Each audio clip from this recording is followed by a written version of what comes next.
Hey guys, it's Editing Guthan. This video is very long and I'm very long-winded in it. So in the comments that I'm going to pin down below, I'm going to put a timestamp to the stories. So make sure you check those out if you only want to see one story. Have a good night, guys. What's going on, YouTube? It's Guthan here, coming at you with yet another video. And I'm so sorry I've been gone for far too long. If you've been watching the channel, I have been streaming a little bit, some Apex Legends, and boy, is that game pretty freaking fun. Sorry if you guys hear any noise in the background. That is my kids just out there having some fun. I'll try to do the best noise reduction I can so it doesn't interrupt this video. Now, first topic at hand. Some of the big things coming in video games for 2019, at least on the console side. People are trying to double down on the fact that the new PlayStation and Xbox consoles are coming out in 2019. Now, the first Pokemon Core game for the Nintendo Switch, yeah, I can definitely see that, especially since Nintendo themselves have been talking about that with the Pokemon Company, about bringing a core Pokemon game to the Nintendo Switch, which is a great idea. Now, why people are saying the PlayStation and Xbox are going to come out in 2019 is because apparently the Switch is going to be coming out in 2019 as well with a brand new console. Now, it's more going to be like kind of like the 2DS was to the 3DS, where you're going to lose some features, so at least they say. Some people are still trying to say that it's going to be a more powerful Switch than what we already have now. Now, personally, I don't believe that Nintendo's going to do that. They want to sell as many of these consoles as they possibly can, so putting it easier to make and cheaper as well, I believe is going to be a better overall strategy by Nintendo to get more units out, to also sell more software. Now, people are also saying that the new PlayStation 5 and the next Xbox are going to be coming out in 2019, because if you look at past generations, the next generation always comes out in about 6 to 7 years-ish in the last two generations at least, unless you count Nintendo. I want to say it's been like every 5 years, but Microsoft and Sony, it's been about every 6 to 7 years usually. Not only that, they are also saying that these mid-generation refreshes with the PS4 Pro and the Xbox One X aren't doing as well as they think they should. Now, personally, from the data that I've seen and the amount of people that I know with Xbox One X's and PlayStation 4 Pros, that's a bit of a different story. Now, I can see that argument, but at the same time, if Sony and Microsoft bring out the PS5 and the next-gen Xbox here in 2019, I do feel like a lot of people are actually going to get burned by that.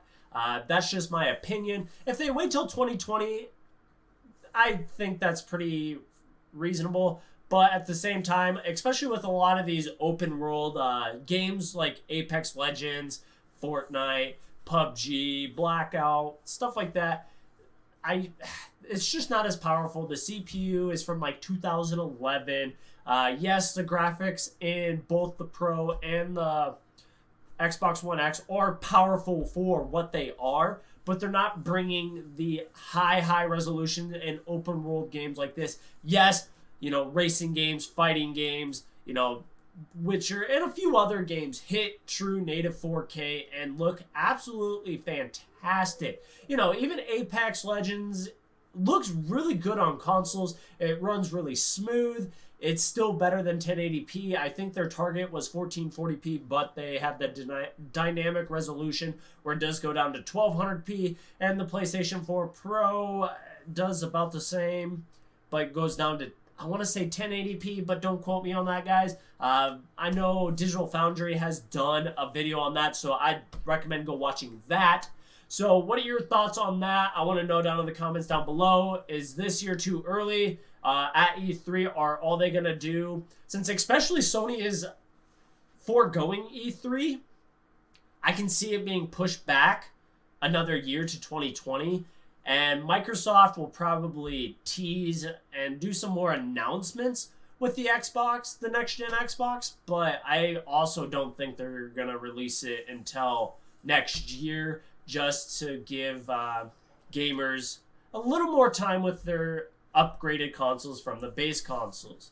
Now, let's get into the next story of AMD's release dates here. As you see here, the first generation Ryzen processors hit March of 2017, and then second gen, or the refresh, arrived in 2018. So last year, about April-ish. So it's almost about a year since the last CPUs from AMD have come to market, which, who knows? I know there has been some rumors, some things that AMD have shown off about some better CPUs, about a 12-core CPU. So they're also saying that it's going to be out probably closer to mid-2019. No true pricing has been announced at this time, which I can see why. They're not 100% sure, but the 8-core CPU that they showed off at CES did destroy the 9900K. So if you see this stuff right here, guys, if a lot of this is true with pricing and what we think like the Ryzen 5 is going to be, the 8-core CPU, Intel's in trouble. I've said it before. I have an Intel CPU that I've just been stubborn and don't want to upgrade. But when these come out, I'm not going to lie, I'm looking to upgrade. A Ryzen, even if I got the Ryzen 7 12-core 24 threads, even though I want the Ryzen 9 16-core 32 threads, for $300 I can get a 12-core CPU that has high clock speeds, will do all the video editing and rendering I personally need for this channel, at least until I grow some more. It'd be insane to have that type of performance. And then on their GPU side, they have apparently brought back or postponed Navi a little longer.